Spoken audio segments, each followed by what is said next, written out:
mais la preuve que les États-Unis ont l'habitude de s'immiscer dans les affaires d'autres pays, pouvant aller jusqu'à la préparation d'un coup d'État. En 2004, les États-Unis ont fourni des armes aux rebelles en Haïti qui ont renversé le président Aristide, pourtant installé par une autre intervention militaire américaine 10 ans plus tôt. Haïti n'a jamais retrouvé de véritable stabilité politique après cela et reste à ce jour le pays le plus pauvre du monde.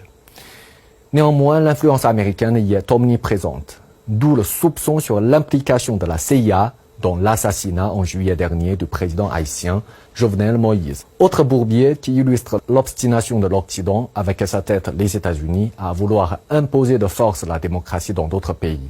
L'intervention en Libye en 2011. Comme pour l'Irak et Saddam Hussein, les Occidentaux ont décidé qu'il fallait en finir avec le régime de Muammar Kadhafi, pourtant accueilli en grande pompe à l'Élysée par Nicolas Sarkozy en décembre 2007. Cette fois, les États-Unis ont laissé la France et la Grande-Bretagne prendre la tête des opérations militaires tout en se vantant de leur rôle leader. Résultat, un pays exsangue, rongé par la guerre civile, aux infrastructures saccagées. Barack Obama a reconnu à plusieurs reprises que Washington avait une part de responsabilité pour ce qu'est devenu la Libye, sans pour autant mettre en cause la légitimité de l'intervention militaire qu'il a ordonnée moins de 2 ans après sa réception du prix Nobel de la paix.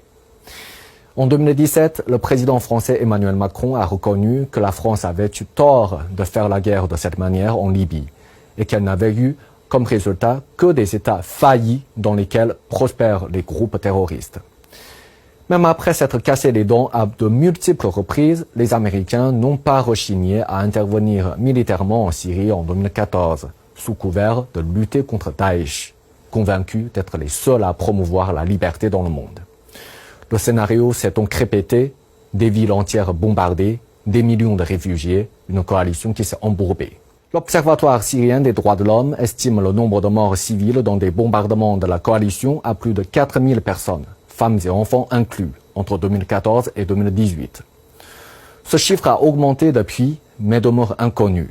Cette guerre a provoqué la plus grande crise migratoire du XXIe siècle, avec des millions de réfugiés vivant dans des camps aux conditions indignes en Turquie et en Europe.